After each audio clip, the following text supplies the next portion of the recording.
other day, Dan Wootton announced that he had left GBUs to launch his own independent platform that will be called Dan Wootton Outspoken, which will it's going to feature brand new daily news and opinion show from later in the year that won't be regulated. And he says by the off communist censors. Free speech in Britain is in peril. And this is around the time that it came out that GBUs that they've been losing a lot of money. I think in the past over the past year that it was something like they've lost like 80 million, £80 the news channel has. So maybe at this point, Dan Wootton feels that he's kind of like got to get off the sinking ship, so to speak. But it also might have a little bit to do with how things were handled with the whole controversy with, Lawrence Fox, the whole, who would shag that comments and he said that and joked about that when he was on Dan Wootton's, the Dan Wootton Tonight Show, that time last year. With this though, there is a certain narrative that some people will be putting out there with Dan Wootton. And a lot of the people will be, these are the type of people that have appeared on GBUs. I guess people you say are right wing, or I guess part of the quote unquote truther movement. And what one tweet that stood out to me, and when I saw it, I was just like, oh, come on. It was a girl, Lilani Dowding, and she does some stuff. I think it's either with Mark Stein or she used to be on Gareth Ike's YouTube show. But she tweeted that Dan was the first person in GBUs to have me on. He allowed me as a regular person to voice my concerns about lockdowns and mandates. He, along with others, were treated like absolute shit by GBUs. I really can't wait for his new show. He has been missed. With Dan Wootton, okay, number one, if he was the first person to have you on, I'll have you on there and to help, with your profile, getting your name out there more. Well, fair enough to feel to give him praise for that. The lockdowns and mandates thing, yeah, that was the one thing, and I gave GBU's credit that they were, it was refreshing to have a TV channel, a UK based TV channel, basically saying that this is all BS with the lockdowns and the mandates. For the most part, that's what they were saying. But they've had people on that GBU show that have been trying to praise the government for the vaccine rollout. That Leo, the comedian guy, he did that. He slipped that in. But anyway, the thing though that I was like, no, that's BS, is when she had said he, along with others, were treated like absolute shit by GBUs. And the thing is, when Dan Wootton left, he apparently he had left a £600,000 a year role in GBUs. I mean, £600,000 seems an awful lot. I don't know if it would be quite that. That's what the report out there say. I would probably say it would be more around the 150,000, 200 grand mark, because there's hardly any. It's like the top five people in BBC are on that type of money, 600 grand or more. But with this tweet, she went a bit back and forth, and I've tweeted Lilani Dowding before, and we were just joking about the madness of the lockdowns and the whole deal with the NHS, and she replied, and it was all fun at that point. But with she's bashing people, she's replying and she's bashing people that have tweeted back. And some of these are just idiots, and there's some people who are just trolls. But I tweeted her, and I said about this, not true. I said, when those blackmailing allegations came out with Dan Wootton, I'm referring to, they kept them on the channel when others would have taken them off the air. I didn't get a response. I'm sure she saw the tweet. I'm sure she saw it. But there was no comeback. There was no response to that. Because it was true. Because with these allegations, when they came out, very serious allegations to do with the blackmailing and the catfishing, when everybody else was talking about it online, and it did take a while for the mainstream media to start reporting on it. They didn't report until about a couple of weeks later after it came out. But everyone else is talking about it, but GBUs they're butting their heads in the sand, pretending nothing's going on. And then it wasn't even until maybe a month or so later that Dan Wootton made reference to the allegations on his show, and he's kind of like fake tears, and it comes off. It doesn't come off genuine.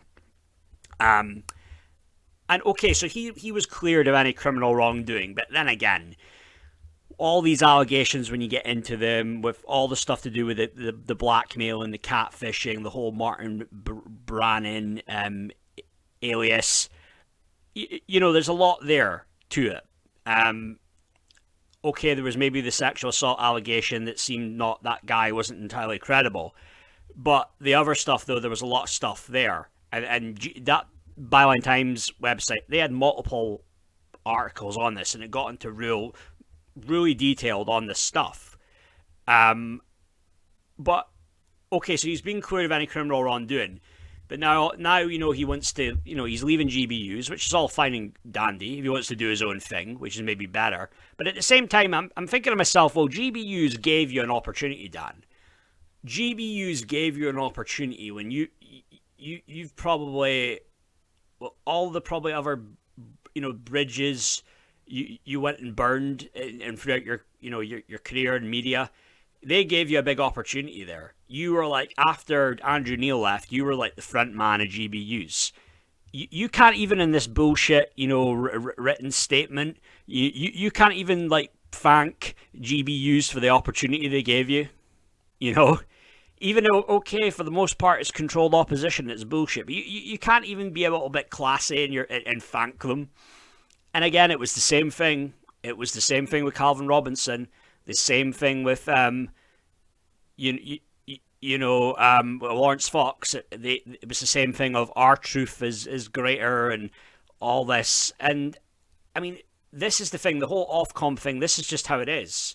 This is just what TV channels are at the mercy of. Okay, it's worse, and there's maybe a double standard there when it comes to GBUs, as opposed to all the other channels, BBC, ITV, Channel 4, 5. There's definitely one standard with GBUs than there is for the others. I get that. But it's just how it is. Those are the rules. And Lawrence Fox should have known, even if it was just a few minutes after the watershed. You don't go and just say, oh, who would shag that on TV. So, I mean, I don't know. This is a guy I don't trust. Okay, maybe he didn't do that thing. Maybe the sexual assault allegation wasn't true. Let's even say that the blackmail and catfishing allegations aren't true. He still doesn't seem like he seems like a sketchy guy. Doesn't seem trustworthy. He was the guy making out like, oh, I left ITV because I wanted them to investigate the Schofield thing, but then he was praising Schofield a day after he came out on This Morning as gay. He was praising him on Twitter. It's all there. The internet never forgets. There's receipts there. But that's the thing. If anybody, like, I was fooled at one point a little bit with Wootton, but to me, if you're now fooled by this guy that he's like on the right and he's like for the truth and it's not just a shtick, like, I don't know, you're either complicit or you're probably a little bit of an idiot. I'm sorry. I should have figured him out.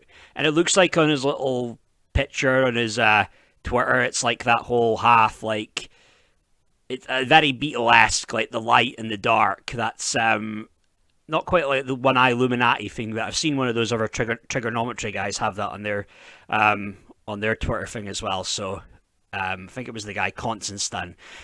Can't trust these fuckers. You can't. I think a lot of them are just shills. And I was fooled in a way by Calvin Robinson at one point. I thought he was okay. He liked a couple of my tweets one time, but he's another guy. He was the guy that I'm not going back on. I'm not going to go back on GBUs unless you bring back Dan Wootton, and then they let him go. And then he went and did a big grift to raise $30,000 to help pay his bills. It's all bullshit. It's all bullshit, this guy. But then him and another shill, Lawrence Fox, they're going to be launching a new show called Fox and Favre. I predicted this stuff was all going to go down. I predicted this stuff because I had a post on my community page, and this is Lawrence Fox and Calvin Robinson, and I said I used to think Lawrence Fox and Calvin Robinson were alright, but now convinced they're both shills. 99% certain Lawrence Fox is nothing but a shill whose next career move was to ingratiate himself with those in the truth movement as the acting work had dried up. My guess now is that they are both gone from GBUs. They'll make money off of Patreon, Substack, YouTube, etc., etc. And it looks like that's exactly what they're going to do with YouTube, and then in turn, they'll probably have a Patreon. The timing of all this, with all the suspensions, Dan Wootton controversy, Lawrence Fox supposedly being arrested, it's all rather fishy. And then I said something that Lawrence joked about being controlled opposition on Twitter. And that's something I think he may have seen a video I did when I said it was GBU's controlled opposition. I've got a small feeling that might be what that's in reference to. But I don't think you can trust these guys. I think it's not what they don't really stand for these things. I don't know what they stand for. I think it's more just, it's the likes, it's the views, it's more shtick. It's more to, cause division. And it's funny because with my on my YouTube on one of the videos, I'd done a live stream and I was talking about this Dan Wootton stuff after he got cleared. It didn't get many views, but then all of a sudden, about 3-4 days later, it's getting more views, and I'm getting I get a shitload of comments, and they all seem to be similar comments about, oh yeah, I hope Dan comes back, But then there's a couple that say, no, I don't like him, he's an arsehole, this, that. And it was like maybe 18 plus comments positive and maybe a couple were negative. And I'm starting to think, where all of a sudden out of nowhere are these views coming from? Is this like shills or something? Of people they don't like what I'm saying and there's something going on there? So I don't know. I mean, I feel a certain way about Dan Wootton with these allegations. Okay, so they've cleared him. But again, there was a lot out there that what the ex-boyfriend was saying.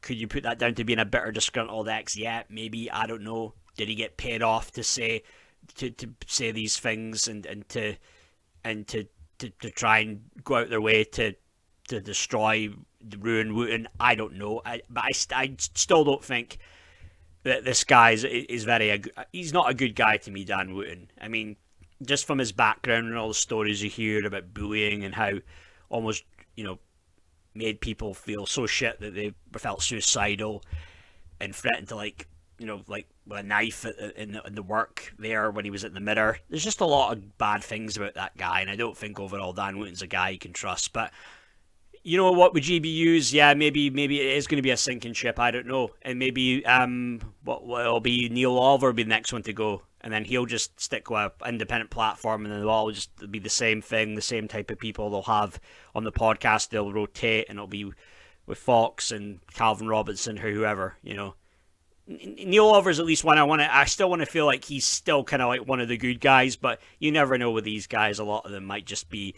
it's just shells and it's just shtick, and it's just them doing what they're doing to make a living. But that's my thoughts on that, guys. So feel free to hit the subscribe button, and let me know what's your thoughts with this stuff with Dan Wootton being cleared, and what's your thoughts on overall of Dan Wootton? What do you think about him? But that's me for now, guys. Thanks a lot. Bye.